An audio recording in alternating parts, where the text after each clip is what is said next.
Go on. Well, no, I've got to stop because we have to thank Erik Lamela for making this weekend worth it. Yes. And then He's gone from being Ronaldinho in one half to Lee Catamol in the second. only Erik Lamela could do that stuff.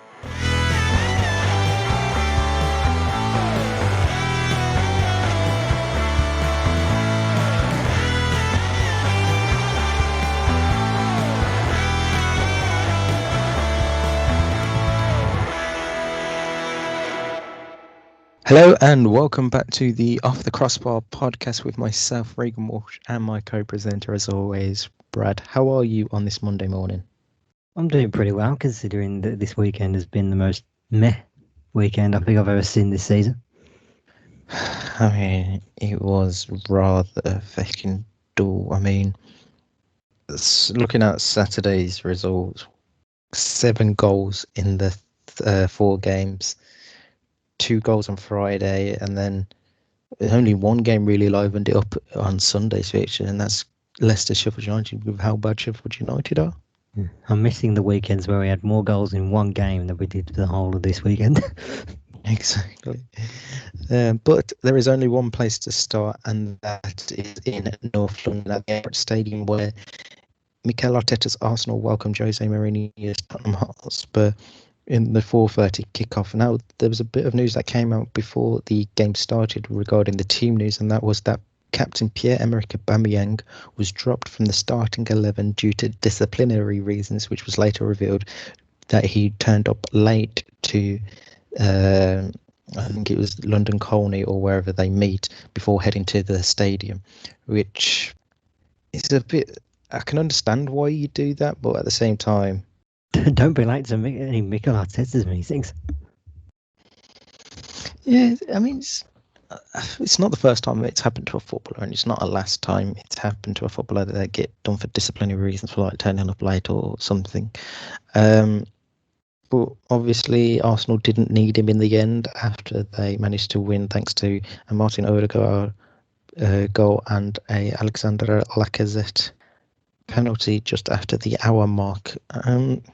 Which detail of this game do we start on? I think so. We'll go from the very off and then we'll work our way through it. So, Heung-min Son had to be replaced after just 19 minutes in the game by Erik Lamela after he pulled up injured, which we don't know the severity of Son's injury as of yet, but it could be maybe a couple of weeks out if he's had to go off that early on in the game, you'd expect. Yeah. I will never advocate for the injury of a certain player. Cough, cough, Arsenal TV. But it would be nice if he missed the next game. I take it that's against your Aston Villa then. Then just after the half-hour mark, Erik Lamela scored what has to be easily the Premier League's goal of the season so far, with a lovely Rabona goal that then nutmegged Thomas Partey and found its way past Bernd Leno in the Arsenal goal to give Spurs the lead. I mean, what a beautiful goal that was. Goal of the season, Manuel Lanzini has just entered the chess. But yeah, I thought it was fine. It's not the best Rabona he scored though when you think about it. No, if you think back to the one, was it the Europa League about 4 or 5 years back now? It's fair. We can compare it to doing some Greek side in the Europa League and Arsenal. Yes. But yeah, absolutely wonderful finish for... It's the sheer audacity of trying it in the match. Yeah, just absolutely brilliant. And it just didn't deserve the disgraceful commentary that was Martin Tyler and Alan Smith. I mean, they're not going to get hyped for them type of goals, though. You got to think. Imagine if that's on radio. So the radio, you got to paint the picture for them, and they're just saying it like that. You think all he's done is a simple tapping from around 6 yards. Managed to Rabona it through the legs of an Arsenal player into the right corner, and then get it into the bottom corner. Like, he seemed to place it so well into the bottom corner as well. It's just like, absolutely great. Then, just before halftime, Martin Odegaard equalised for Arsenal with a cross from Kieran Tierney, who had a lot of space in the middle, Odegaard, but his shot did take a deflection off Toby Alderweireld, which sent it past Hugo Lloris in the bottom corner. But Arsenal won't complain about that. And you got to say, Matt Doherty's defending for that, but just try and stop Kieran Tierney getting the ball in was pretty bad. Yeah, that guy can only play with Portuguese players. He has got to go down as one of the worst signings this season, Matt Doherty. He's just been so poor. A lot was obviously expected him because of how good he looked in the Wolves team. But maybe it's just proved that he's a bit of a system player and he just worked better in what Wolves did. Yeah, 100%. Then into the second half, Bukayo Saka got substituted off at half-time for Nicolas Pepe, which was a bit of a surprise, but at the same time, you can understand Arsenal wanting to try and find a winner, and maybe they thought Pepe would offer a bit more and fresher legs. But then just after the hour mark, Arsenal were awarded a penalty after Lacazette goes for the volley, but he scuffs his shot, and Davinson Sanchez flies in and hits the Frenchman. It did go to a VAR review, and it was given, and Sanchez was booked for his decision. But for me, I don't think that's a penalty. I'm still 50-50 on it. I can see both sides of it. Because you can see, like, Sanchez launch, he does kind of put his body towards him, and he does make contact with Lacazette. But at the same time, Lacazette just completely miscues his shot and then does go on to hit Sanchez himself. I'd have given it to Tottenham just for the fact that he missed the ball somehow. That's what you get, you idiot. It's absolutely crazy. But Lacazette did step up and convert the penalty, sending Hugo Lloris the wrong way to give Arsenal the lead. However, that wasn't the final piece of action in that game, as moments later, Erik Lamela is booked for a late challenge on Thomas Partey. And then within less than 10 minutes, again, Lamela is sent off as he swung out an arm to block Kieran Tierney when he closed down the Scottish international. He caught him in the face with his elbow, and Michael Oliver has no choice but to send him off. Erik Lamela came out in that second half and went, I smell blood. Yeah, absolutely crazy. I mean, however, it didn't wasn't the end of it. There was a good few chances for Spurs at that incident, and it took them 7 minutes, but yes, like you said, it took them a while to get going. But there was a point when the graphic came where it said Arsenal had 13 attempts and Tottenham had 1.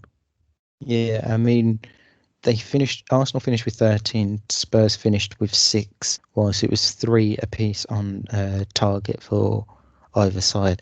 But it was Arsenal that walked away with the 3 points and jubilation over the North London derby, painting, as they say, paint the city red. However, North London's red again, apparently. They remain in 10th place.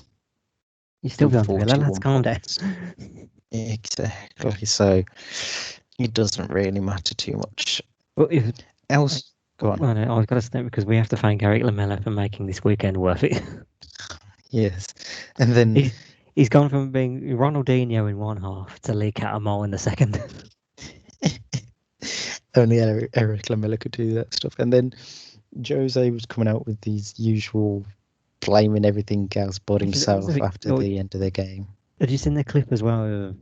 Someone had recorded, it was the replay of Lamela's second yellow, I think it was, and you see Jose's reaction behind him. No, I haven't seen that one. Like in context, well, we don't know the context of what Jose's reacting to, but it looks like he's reacting to Lamela just ridiculously smashing his arm into the player's face.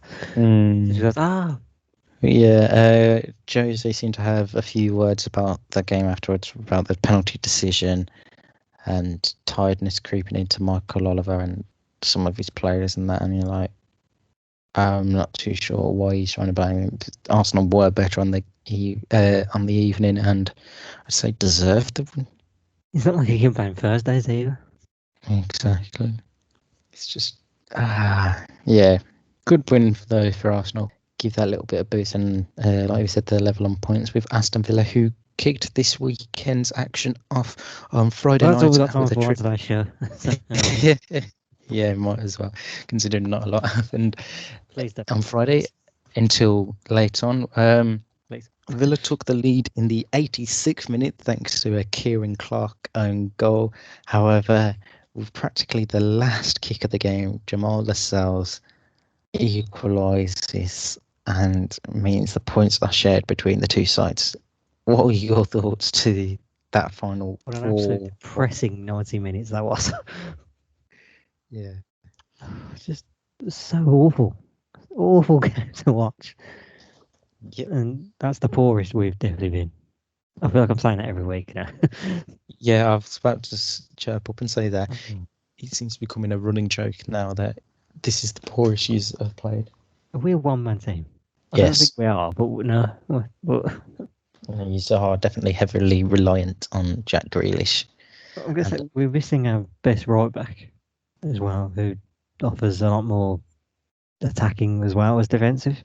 Yeah, you had Al Mohammadi at right back on Friday night, and him and Matty Cash are just they're in two different leagues to each other. I'm glad Cash is back now because he was on the bench. I understand why they didn't bring him on. Yeah, But yeah, we're in a sad Abdel patch. Which actually, you look back, that seems to be a thing with Dean Smith. Yeah. Like, he does tend to have bad runs in like the start of the years.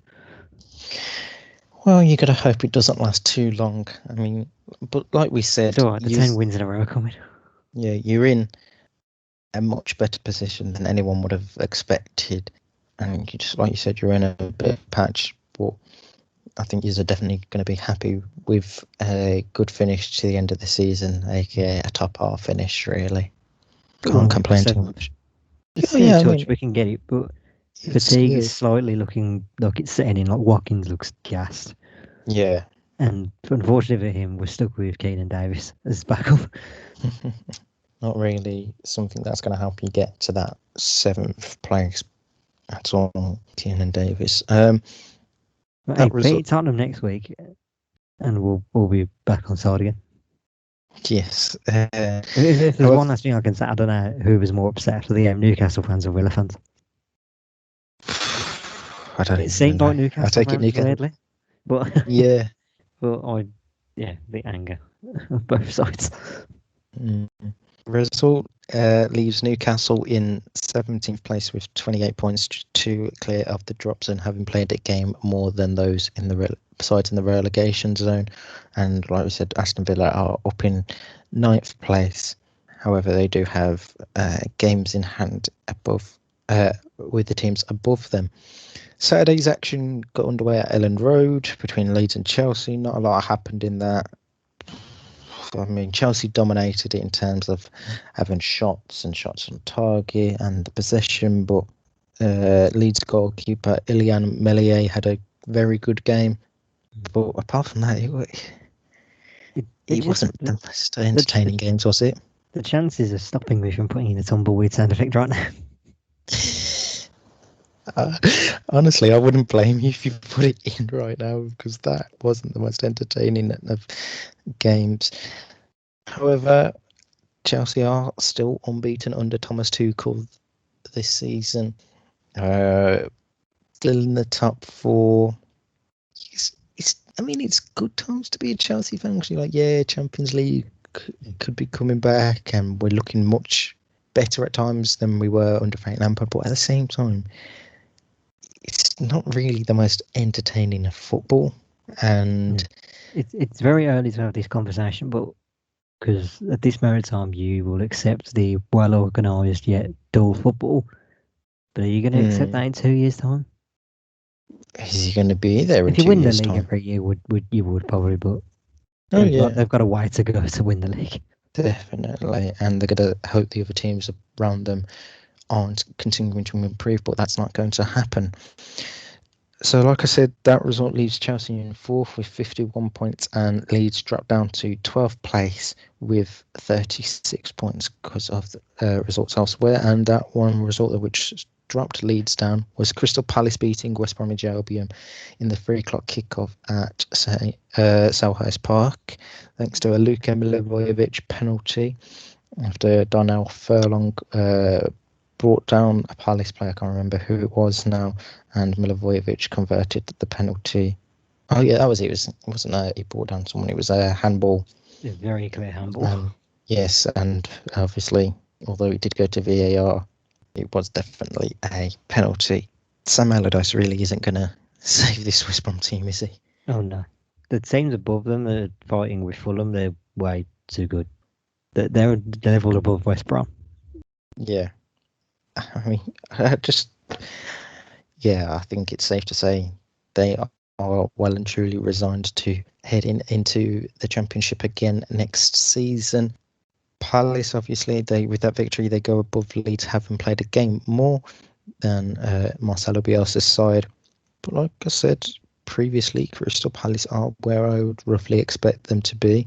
And 11th, like mid-table, not really getting threatened too much by the relegation zone, but not really putting up too much of a threat to the top half of the table. So they are where I'd expect them. Then the early evening game on Saturday took place at Goodison Park between Everton and Burnley, and it was the visitors that ran out 2-1 winners thanks to a Chris Wood and Dwight McNeil first half goals. Dominic Calvert-Lewin did also score in the first half for Carlo Ancelotti's side, but it wasn't enough to level the points or even try and get a victory. I was surprised by this result. Which one was this again? Which one was this again? I blanked out for a second then. Everton Burnley. Everton Burnley, right? Yeah. Christ. Burnley are good again. Then again, Everton really haven't been that good at home this season.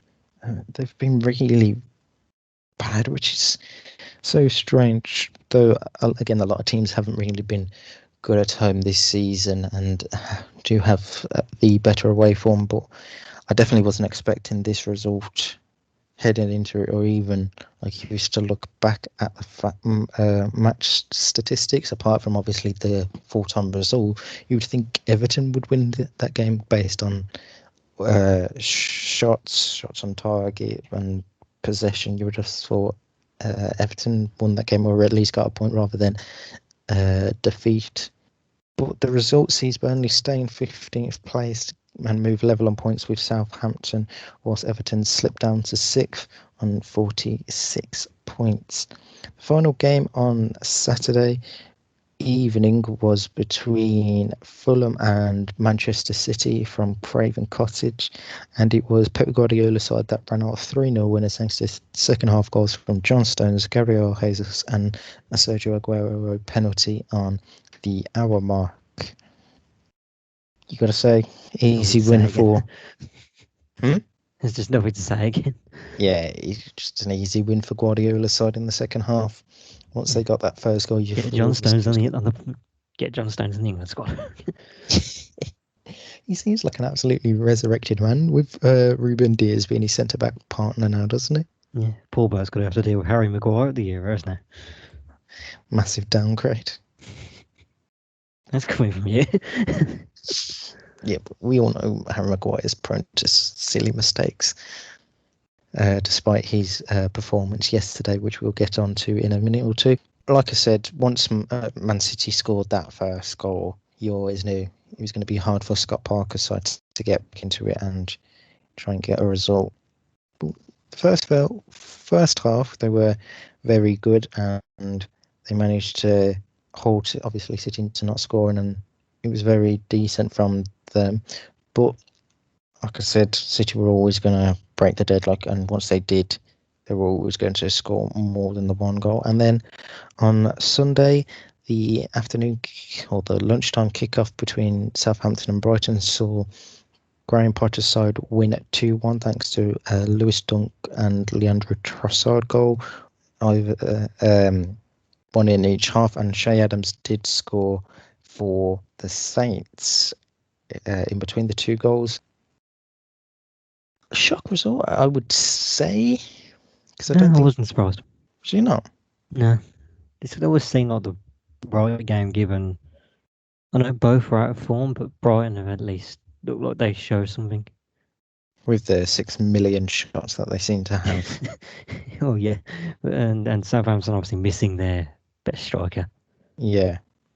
But Trey Adams sort of starting to step up from a little bit.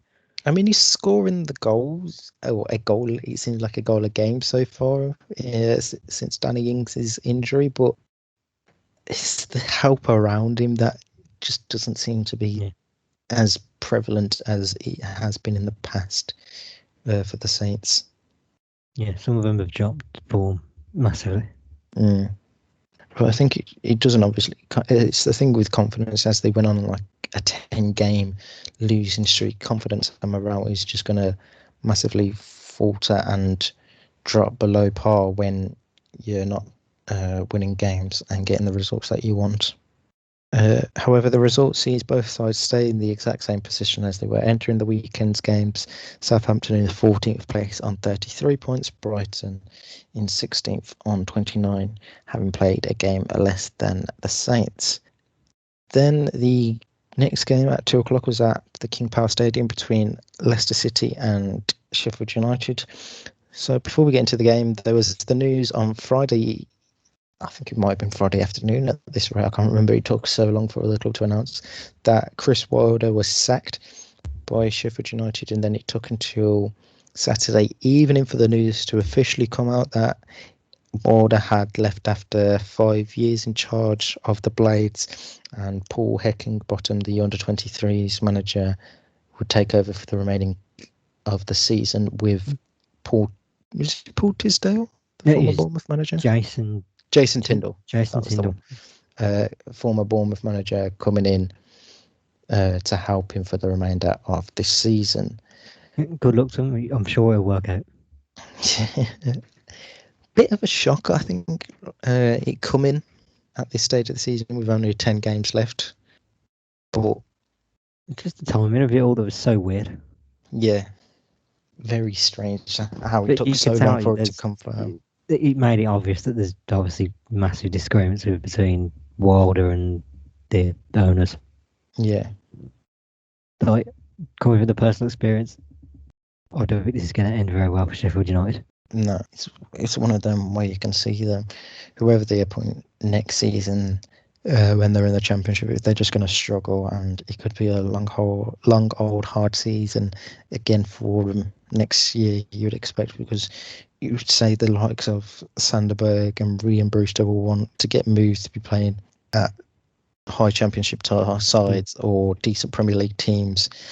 So I expect a couple of them players to leave.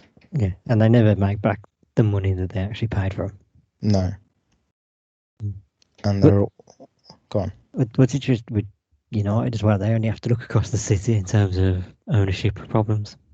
Yes. And how bad it has been over season for clubs in Sheffield. But on the game itself, Leicester ran out 5-0 winners. Maybe not. Maybe it won't work then. With Kelechi Iheanacho scoring a hat-trick, Jose Perez and an own goal from Ethan Ampadu to round off the result for Brendan Rodgers' side. The only thing I can just say was dominance in this game. Completely. It just makes the loss that Villa did to them even more embarrassing, in my opinion. Yeah. Yeah, great performance from... They couldn't have sacked Wilder 2 weeks ago, could they? No. Great result for Leicester, which sees them into third place, or staying third place, a point behind Manchester United. But they obviously did leapfrog United for a bit because they played before them. And speaking of Manchester United, they beat West Ham 1-0 in the final game that has happened as of time of recording, 1-0. It was a Craig Dawson own goal just after the restart in the second half. Yeah, it's not like United didn't create chances. They definitely had them, but gotta say, Lucas Fabianski in goal, apart from the goal they did concede, he was type of quality for him. Yeah, if that were West Ham again, with a slightly missed opportunity, they didn't go at them as much, I guess, as we thought they may. They made quite a few changes from what I saw. Yeah, so it was a very strange side. So they had Cresswell, Dawson, Diop as the back three. Then Declan Rice as the holding midfielder. And then the four attacking players, or you'd say Kufal and Johnson were playing as wing backs, but they were quite advanced. And then they had Suchek and Noble in the middle, and Antonio and Bowen up front. I mean, it's not too many changes really, but I just wasn't expecting that type of formation from a David Moyes side, considering how quick United can be at times on the counter attack. You'd expect them to be a bit more defensive, but potentially. they did well until obviously the goal went in. However, I think United, they definitely should have scored more than the one goal with the amount of chances they had. I mean, Mason Greenwood had a few chances, Rashford as well. I think they'll be a little disappointed that they only scored one, but 3 points for Oliver Solskjaer's side is 3 points. Obviously, they jump back up into second place on 57 points, whilst the Hammers are in fifth with 48. And the only other game to go this weekend, which is later on tonight, is between Wolverhampton Wanderers and Liverpool from 8 o'clock at Molineux. Right. Now on to the European card of leagues. Over in Spain. The European card of leagues. Yeah, I don't know what that saying was. In La Liga, Real Madrid beat Elche 2-1 thanks to a Karim Benzema brace in the second half, which is great for them, and it sees them leapfrog Barcelona into second place. Barcelona are yet to play, as they are playing later on this evening against Huesca. However, it was a good weekend for Madrid and Barcelona, regardless of the result tonight, as Atletico Madrid could only manage a 0-0 draw with Getafe. And Getafe did play the last 20 minutes with 10 players after Alan Neom was sent off. Are Atletico actually going to bottle this league? Feels like it, doesn't it? You keep checking the results back and they just keep slipping even more. And Barcelona and Real Madrid, although they're not playing the best of football, they are getting the results that they need to close the gap down. Is La Liga the real Farmers League? I think it might be. It's right. Gee, it's absolutely crazy. Right, over in Germany now, Bayern Munich beat Werder Bremen 3-1 thanks to goals from Robert Lewandowski, Serge Gnabry and Leon Goretzka. Again, a top performance from Thomas Muller, getting 2 assists in that game, and obviously Lewandowski scoring, which I believe is 28th goal this season. No, sorry, 32. I thought it was 32, but what I was looking at hadn't updated. It's amazing either way. Yes. Could he go on to break the 40 goal record that was set by Gerd Muller all those years ago? So how many games are left? They have... Probably less than 10, surely. 9. 9 games to score 8 goals, and he's probably getting 2 in one of them. So, but I say yeah. Yeah. It always seems to happen, like, especially for the last 3 or 4 years, he seems to get really close to it, and every year from the new year until about Easter, there's always talk of, will Lewandowski actually break their record, because he does seem to have, like, he goes incredible, and then he just goes on a purple patch of not scoring for ages, and then you're like, well, this Gerd Muller record is just not going to be broken anytime soon. Yeah. Maybe they need to sign Haaland, he'd do it. Maybe in the future. He'd do it in 20 games. Yes, speaking of Haaland, him and his Borussia Dortmund team beat Hertha Berlin 2-0 thanks to a goal from Julian Brandt and youngster Youssoufa Moukoko. Good win for Dortmund to get back into winning ways, and hopes of making next season's Champions League are still not fully over, as they're only 2 points off Frankfurt in 4th place. Speaking of Frankfurt, they drew 1-1 with RB Leipzig. Frankfurt's goal was scored by Daichi Kamada, whilst Emil Forsberg scored for Leipzig just after the halftime break. Bayer Leverkusen lost 2-1 to Arminia Bielefeld. Patrick Schick scored later on for Leverkusen, however it wasn't enough after Ritsu Doan and Masayu Okagwa scored for Bielefeld.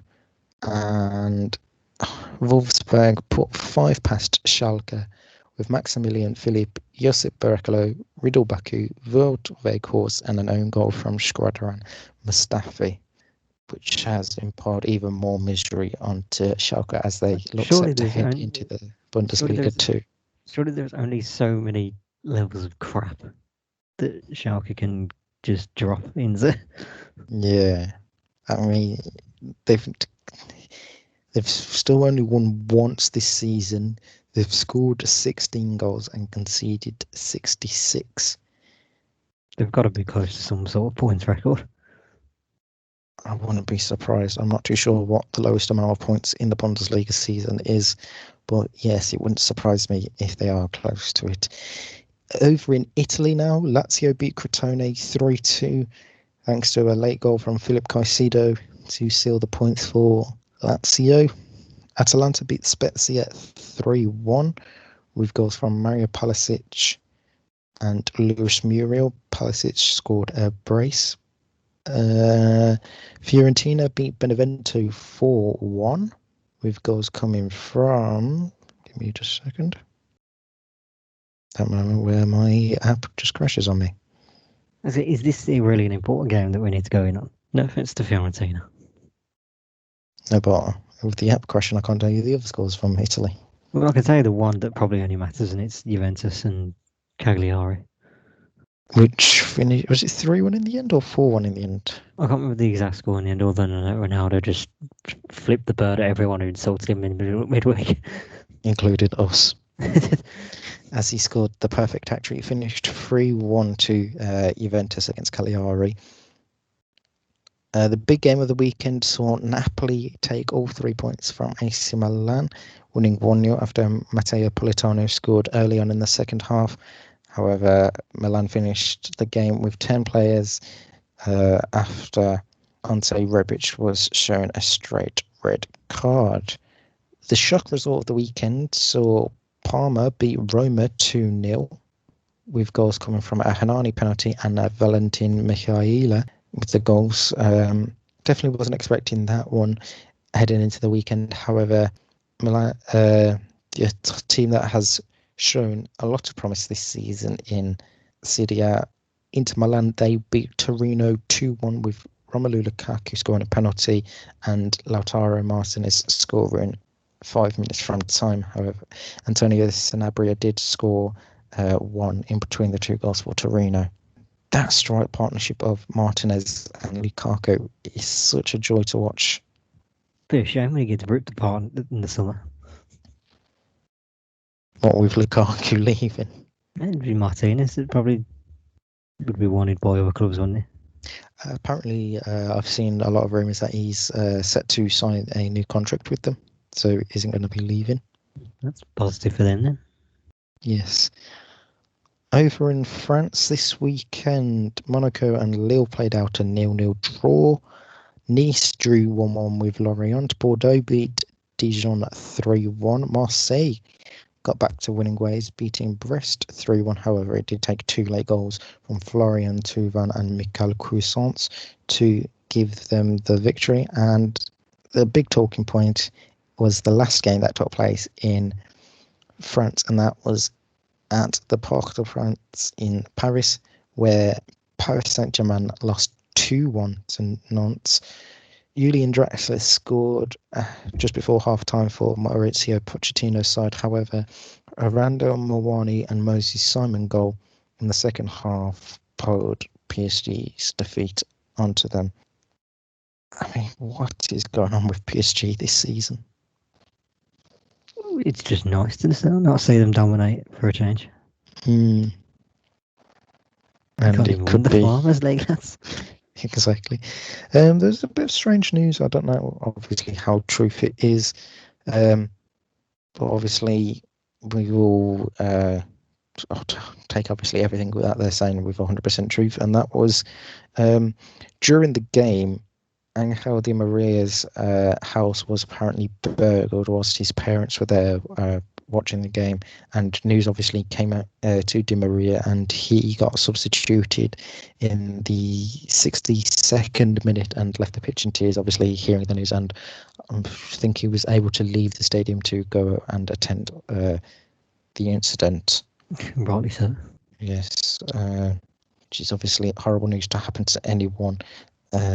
Not alone a footballer, no matter what you think of Di Maria, and it was only obviously a few days after he signed a new contract extension with the Parisian side until 2022. Right, on to the Predictions League now. So we had the 6 games to look forward to this weekend. So Arsenal Spurs, I went with 2-1. You went with 3-1 to Spurs. We both went for Spurs. I get some points because I obviously got the score right, but the wrong team. So that's a point there. God's sake. Palace versus West Brom. I went for 1-0 Palace. You went with 1-0 West Brom. So I get 3 points for getting a perfect Palace score. But surely I got to get points. So I got the score right. Yes, sorry, I did say you did get a point. I did have it written down. I just read it out wrong. My bad. Saints versus Brighton. You got it wrong because you predicted a 1-1 draw. Again, I said 2-1, so that's another point there. This isn't fair. And then the final 3 games we were both wrong with. AC Milan, Napoli. We said AC Milan would win, but Napoli won. Leipzig versus Frankfurt. We said it'd be a 2-2 draw. It ended up, I think, as a 1-1 draw, but we said for draws we have to get the score right, otherwise it's completely wrong. And I then remember saying that. I'm sure we said that in previous episodes. And then the final game, Portsmouth versus Salford, we were both wrong because although you did say Salford would win, it was on penalties rather than in regulation. I mean, you said for games that go to extra time, it has to be what we take on the 90th Salford would win. Yeah, but it's based on the 90th minute. It didn't, man. It wasn't even the true Papa John's Trophy final. No, it was last season's Papa John's Trophy final. So they literally had the trophy for I don't even 24 recognise hours. Salford City as the winners. Exactly. So at the end of this weekend's results, it sees you on 80 points and me on 114. A forfeit. Into the world of women's football, there was only the 2 games this past weekend, one in the league and one in the Conti Cup. In the game in the league saw Reading Tottenham play out a 0-0 draw, although it was 0-0. It was a very entertaining 0-0 draw.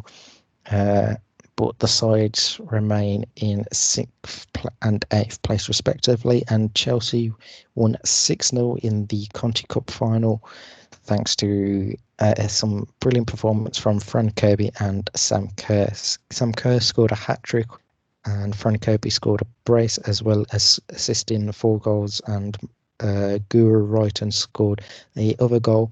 And we're going to send our best wishes out to Mara Miauda, who went off late in the game with a really bad looking injury, though we don't know the full details on that. And we do have a schedule of games to look forward to this week in the WSL on Wednesday and one on Thursday. On Wednesday, it's Everton versus Chelsea, Aston Villa Brighton, Bristol City Man City, West Ham versus Birmingham. And then the game on Friday, not Thursday, because Arsenal are also playing on Thursday, Arsenal men, so that's why it's been moved to Friday, is Arsenal versus Manchester United from 6:30.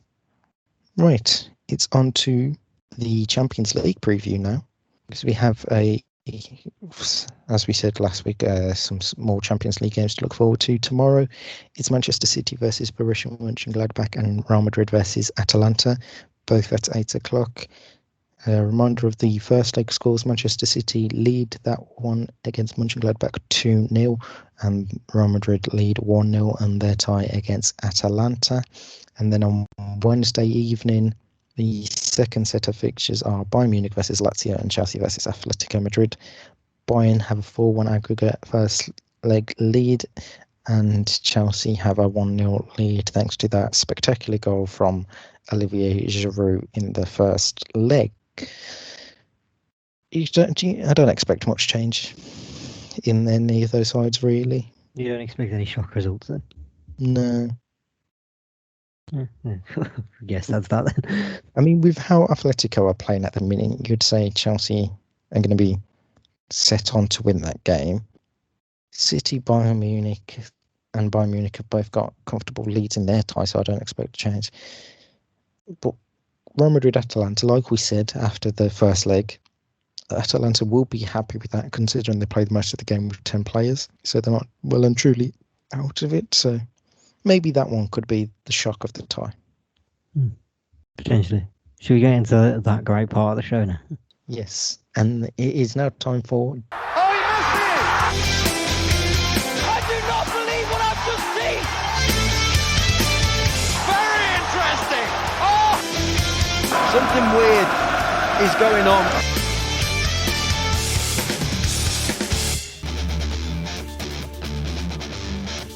Shit! Did you see that? So, what's your one for this week? No, mine's not. I think we should be starting with your ones. Mine's the nice one to end on.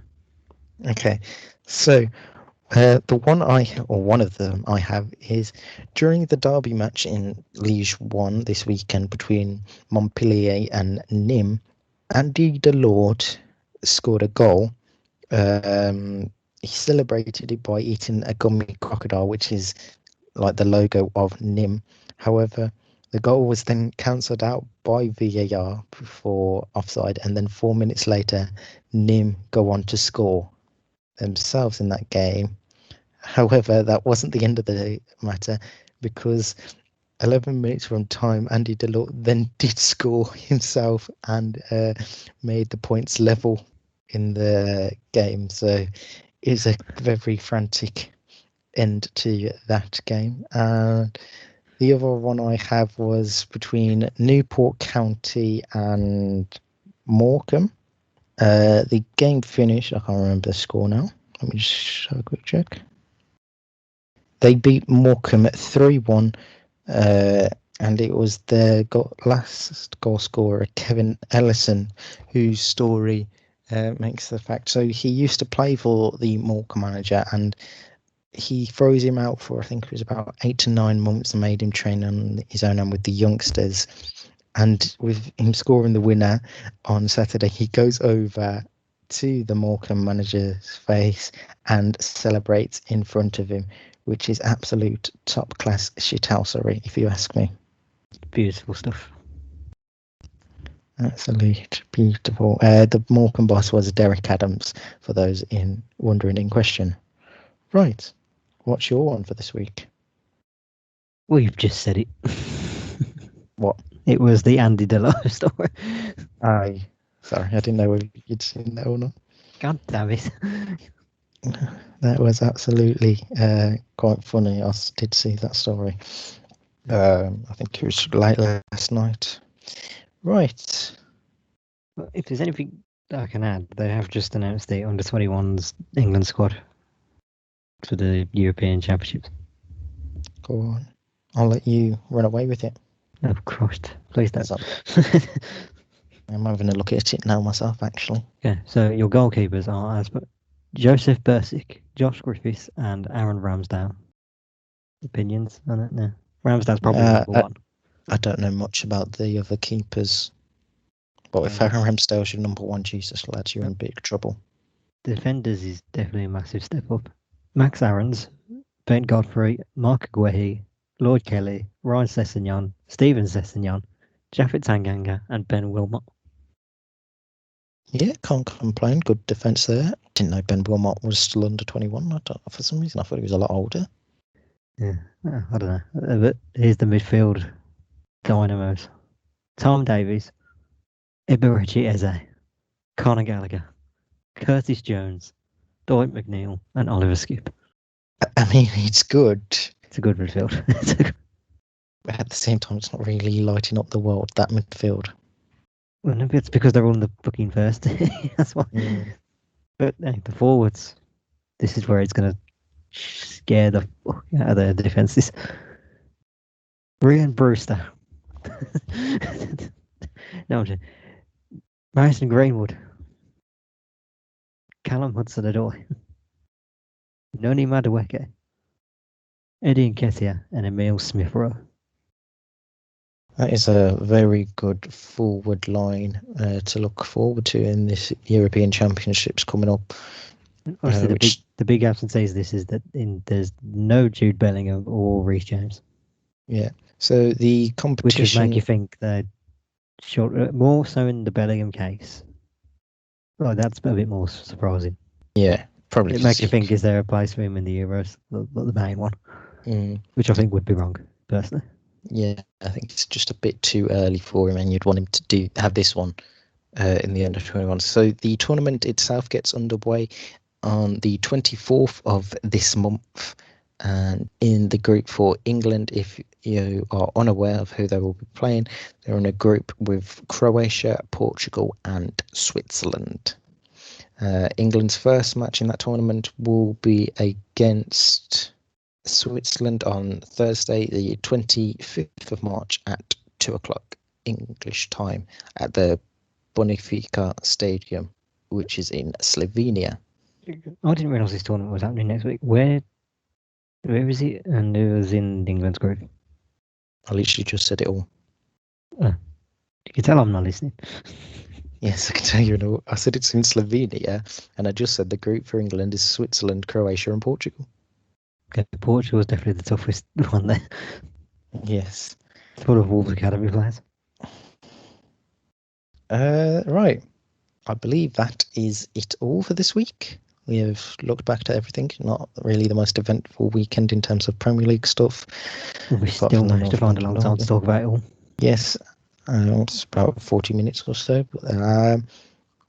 Apart from that, we will be back at the end of next week, or the end of this week, sorry, to have a look back at the Champions League action and preview all of this weekend's action. Is this weekend the FA Cup games?